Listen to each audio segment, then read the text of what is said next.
ଭାଷାର ପୃଥିବୀର ଭାଷା ସଂଖ୍ୟା। ପୃଥିବୀର ଭାଷା ସଂଖ୍ୟା ହେଉଛି ପୃଥିବୀର ଭାଷା ତଥ୍ୟ ଅନୁସାରେ ଭାଷା ସଂଖ୍ୟା ହେଉଛି 3796। ଆଫ୍ରିକା ଭାଷା କେତୋଟି ଭାଷା ଚକ୍ର ଅଛି? 5ଟି ଆଫ୍ରିକା ଭାଷା। ହେମିଟିକ୍ ଓ ସେମିଟିକ୍ କେଉଁ ଭାଷୀୟ ଚକ୍ର? ଆଫ୍ରିକୀୟ। ହେମିଟିକ୍ ସେମିଟିକ୍। ସୁଦାନ ଭାଷା ପରିବାର କେତୋଟି ଭାଷା? ସୁଦାନ ଭାଷା ହେଉଛି ଆଫ୍ରିକା ଭାଷାରେ ଯେଉଁ ରହିଛି ଭାଷା ହେଉଛି ସୁଦାନ ଭାଷା ପରିବାର। ବିଶ୍ୱମଣ୍ଡଳ ଉତ୍ତରାଞ୍ଚଳରେ ହେଉଛି ସୁଦାନ ଭାଷା। ବିଶ୍ୱମଣ୍ଡଳର ଉତ୍ତର ମାନେ ବିଶ୍ୱପଥ ଉପରେ ତ ସୁଦାନ ଆଫ୍ରିକା ଅଛି। କ୍ରୋମ ଭାଷାଭାଷୀ ଲୋକ ଇଣ୍ଡୋନେସିଆ ଦେଖାଯାଆନ୍ତି। ଅଷ୍ଟ୍ରେଲିଆ ଭାଷା ହେଉଛି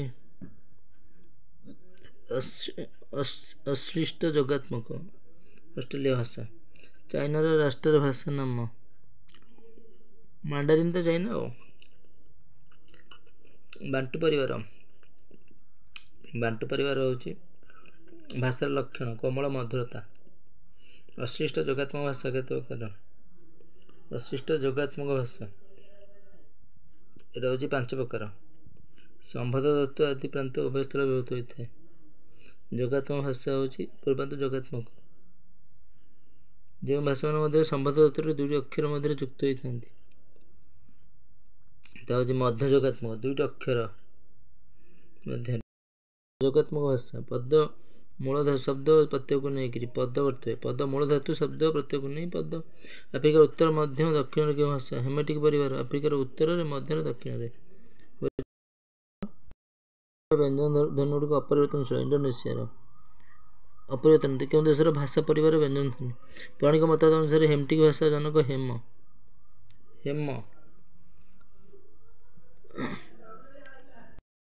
ସଂଖ୍ୟା ହେଉଛି ଇଣ୍ଡୋନେସିଆ। ୟୁରେସିଆ ଭାଷା ଚକ୍ରରେ କେତୋଟି ଭାଷା ଅଛି? ୟୁରେସିଆ 7ଟି। Europe Asia. ବିଶ୍ୱର ଉନ୍ନତି ଜାତୀୟ ସଂସ୍କୃତି ସଭ୍ୟତା ଇତିହାସ କେଉଁ ଭାଷା ଜଗତ ବର୍ଣ୍ଣିତ? ବିଶ୍ୱର ଉନ୍ନତି ଜାତି ହେଉଛି ୟୁରେସିଆରେ। Europe Asia. ପାପୁଆ ଭାଷା ହେଉଛି ନ୍ୟୁ ଗିନି। ଏମାନେ ହେଉଛନ୍ତି ପାପୁଆ ନ୍ୟୁ ଗିନି ହେଉଛି ଅଶ୍ଳିଷ୍ଟ ଯୋଗାତ୍ମକ। ପାଲି ଭାଷା କେଉଁ ଅର୍ଥରେ? ପାଲି ଅର୍ଥ ହେଉଛି ଗ୍ରାମ। ମଧ୍ୟ ଭାରତୀୟ ଆର୍ଯ୍ୟକ ଭାଷା ବ୍ୟାପକ ଅର୍ଥରେ କେଉଁ ଭାଷା କୁହାଯାଏ? ମଧ୍ୟ ଭାରତୀୟ ଆର୍ଯ୍ୟ ଭାଷା ହେଉଛି ପ୍ରାକୃତ ଭାଷା। ମଧ୍ୟ ଭାରତୀୟ। ପାଲି ଶବ୍ଦର ପା ଅର୍ଥ ହେଉଛି ପାଳନ କରିବା। ମଧ୍ୟ ଭାରତରେ ଆର୍ଯ୍ୟ ଭାଷାକୁ ବ୍ୟାପକ ଅର୍ଥରେ ପ୍ରାକୃତ ଭାଷା କୁହାଯାଏ। ମଧ୍ୟ ଭାରତରେ। ପ୍ରାଚୀନ ଭାଷା ହେଉଛି ପାଲି। ଖ୍ରୀଷ୍ଟପୂର୍ବ 5ମ-ଷଷ୍ଠ ଶତାବ୍ଦୀରୁ 1000 ପର୍ଯ୍ୟନ୍ତ ମଧ୍ୟ ଭାରତୀୟ ଆର୍ଯ୍ୟ ଭାଷା। 500ରୁ 1000। ପାଣିନି ପା ଅର୍ଥ ହେଉଛି ପାଳନ କରିବା। ମଧ୍ୟ ଭାରତୀୟ ଆର୍ଯ୍ୟ ଭାଷାକୁ ବ୍ୟାପକ ଅର୍ଥରେ ପ୍ରାକୃତ ଭାଷା କୁହାଯାଏ। ମଧ୍ୟ ଭାରତୀୟ ଆର୍ଯ୍ୟ। 5ମ ଶତାବ୍ଦୀରେ ପାଣିନି ଅଷ୍ଟାଧ୍ୟାୟୀ ପାଳନ କରିଥିଲେ। ଇଲିଆଡ଼ ଓଡେସୀ ଗ୍ରୀକ୍ ଭାଷାର ପ୍ରାଚୀନତମ ନିଦର୍ଶନ। ଇଲିଆଡ଼ ଓଡେସୀ।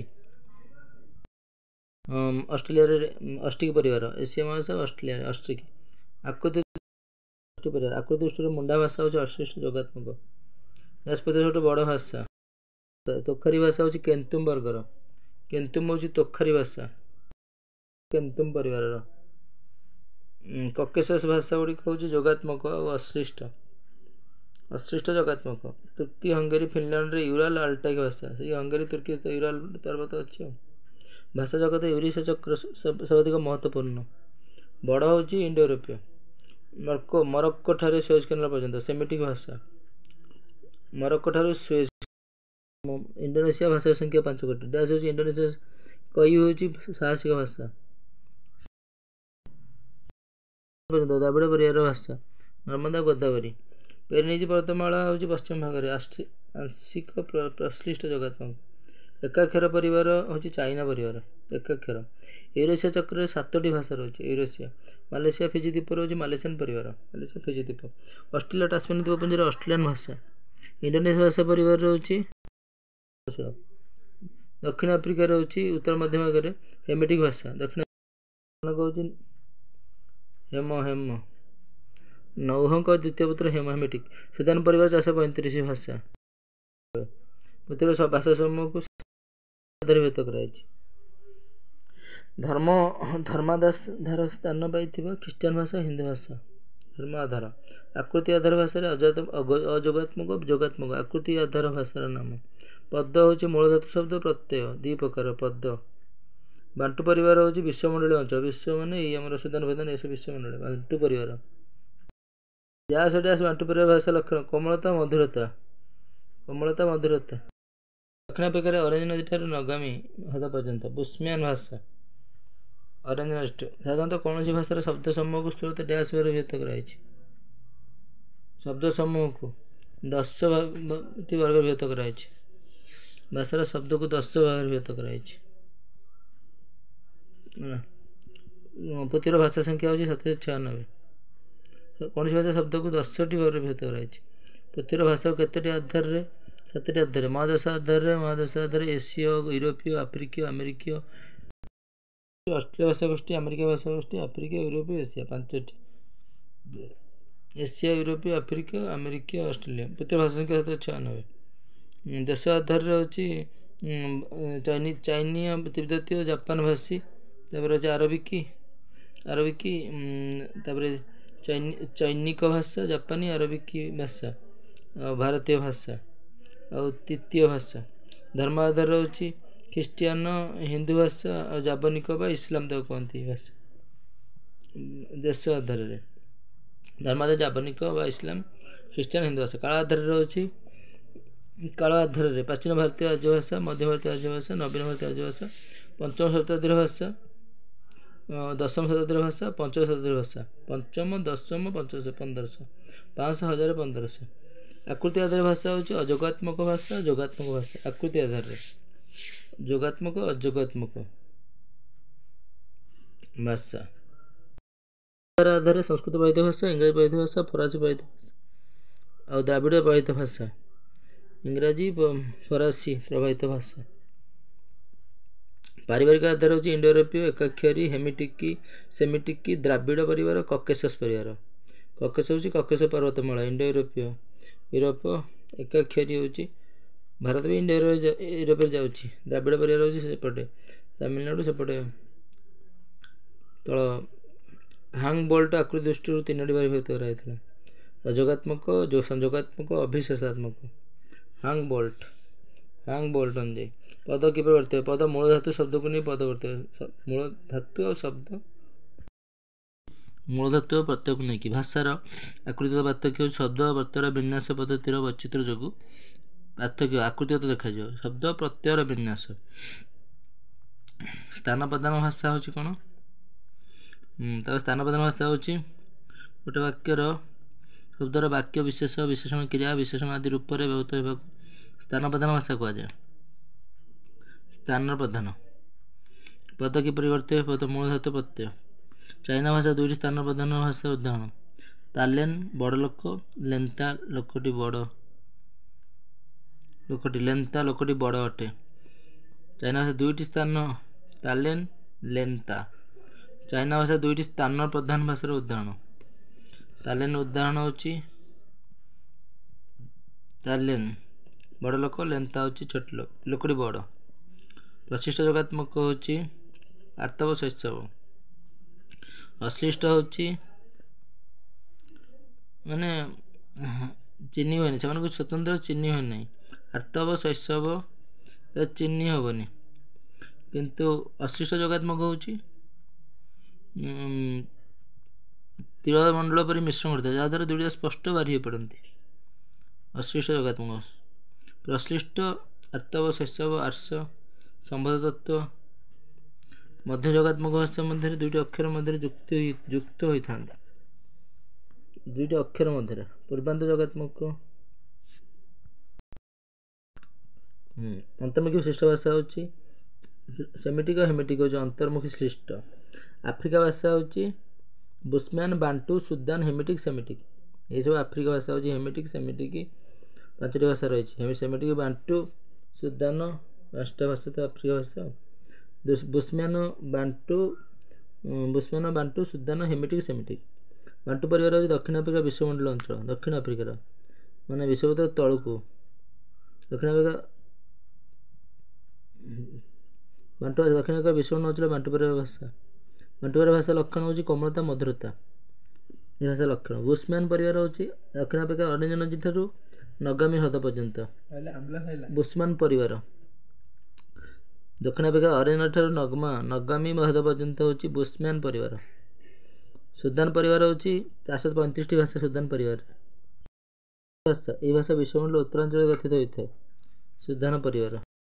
କେଉଁ 5ଟି ଭାଷା ପରିବାର ମାଲେସିଆନ୍, ଇଣ୍ଡୋନେସିଆନ୍ ପରିବାର, ମାଲେସିଆନ୍ ପରିବାର, ପାଲିନେସିଆନ୍ ପରିବାର।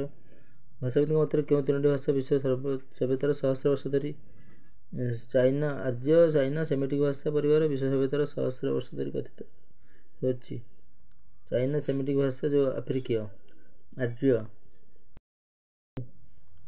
ମରକ୍କୋ ଠାରୁ ସୁଏଜ କେନାଲ ପର୍ଯ୍ୟନ୍ତ ସେମିଟିକ୍ ଭାଷା ଲକ୍ଷଣ ହେଉଛି ତ୍ରିବ୍ୟଞ୍ଜନ କର୍ତ୍ତବ୍ୟ। ଭାଷାବିଦମାନଙ୍କ ମତରେ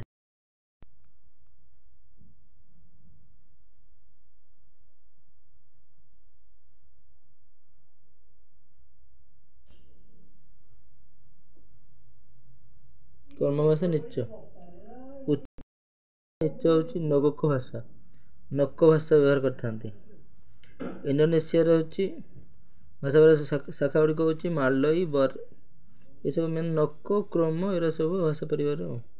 ମାଲୟ ଇଣ୍ଡୋନେସିଆ ଭାଷା। ମାଲେସିଆନ୍ ଭାଷା ହେଉଛି ମାଲେସିଆନ୍ ପରିବାର। ପ୍ରଶାନ୍ତ ଭାଷା ମଧ୍ୟସ୍ଥ ମାଲେସିଆନ୍ ପରିବାରର ଫିଜି ପ୍ରଭୃତି ଦ୍ୱୀପପୁଞ୍ଜମାନଙ୍କରେ କଥିତ। ମାଲେସିଆନ୍ ଭାଷା ମାଲେସିଆନ୍ ପରିବାର। ମାଲେସିଆନ୍ ଭାଷା ପରିବାର ଫିଜି କେଉଁ ଭାଷା ହେବ୍ରିଡି ସିଲୋମନି ଅନ୍ତର୍ଭୁକ୍ତ। ମାଲେସିଆ ଭାଷା ମାଲେସିଆନ୍ ଭାଷା ହେଉଛି ପ୍ରଶାନ୍ତ ଭାଷାର ମାଲେସିଆନ୍ ଭାଷା ହେଉଛି ଫିଜି ପରିବାର ସିଲୋମନି। ପାପୁଆ ଭାଷା ହେଉଛି ଭାଷା ଅଶିଷ୍ଟ ଯୋଗାତ୍ମକ। ଅଷ୍ଟ୍ରେଲିଆନ୍ ଭାଷା ହେଉଛି ଅଷ୍ଟ୍ରେଲିଆ ଟାସମାନିଆ ଦ୍ୱୀପପୁଞ୍ଜ ଅଷ୍ଟ୍ରେଲିଆନ୍ ଭାଷା କଥିତ ହୋଇଥାଏ। ଅଷ୍ଟ୍ରେଲିଆନ୍ ଭାଷା କଥିତ ହୋଇଥାଏ। ବିଶ୍ୱର ଉନ୍ନତ ଜାତି ସଭ୍ୟତା ୟୁରେସିଆ ଭାଷା ଚକ୍ରର ସେ ଉନ୍ନତ ଜାତି ସଂସ୍କୃତି ସଭ୍ୟତା ୟୁରେସିଆ ଚକ୍ରରେ 7ଟି ମୁଖ୍ୟ ଭାଷା ପରିବାର ଅନ୍ତର୍ଗତ। 7ଟି ମୁଖ୍ୟ ଭାଷା ୟୁରାଲ ଆଲ୍ଟାଇକ୍ ପରିବାର ହେଉଛି ଏହି ଭାଷା ପରିବାର ୟୁରାଲ ଓ ଆଲ୍ଟାଇକ୍ ପର୍ବତମାଳା ମଧ୍ୟବର୍ତ୍ତୀ ଅଞ୍ଚଳରେ ତୁର୍କୀ ହେଙ୍ଗେରୀ ଫିନଲାଣ୍ଡ ଠାରୁ ଆରମ୍ଭ କରି ଭୂମଧ୍ୟସାଗରରେ। ଏକାକ୍ଷର ପ୍ରତ୍ୟୟ ଶବ୍ଦ ଏହାର ଏକ ଅକ୍ଷର ବିଶିଷ୍ଟ ହୋଇଥିବ। ପ୍ରତ୍ୟୟ ଶବ୍ଦ ଚକ୍ର କେତୋଟି ଭାଷା 7ଟି ମୁଖ୍ୟ ୟୁରାଲ ହେଉଛି ଆଲ୍ଟାଇକ୍ ପରିବାର ଫିନଲାଣ୍ଡ ଆରମ୍ଭ କରି ଭୂମଧ୍ୟସାଗର ତୁର୍କୀ ହେଙ୍ଗେରୀ ଏରା ସବୁ ଉତ୍ତର ମହାସାଗର ପର୍ଯ୍ୟନ୍ତ ବିସ୍ତୃତ। ୟୁରାଲ ଆଲ୍ଟାଇକ୍ ଏସବୁ ଉନ୍ନତ ଜାତୀୟ ସଂସ୍କୃତି ହେଉଛି।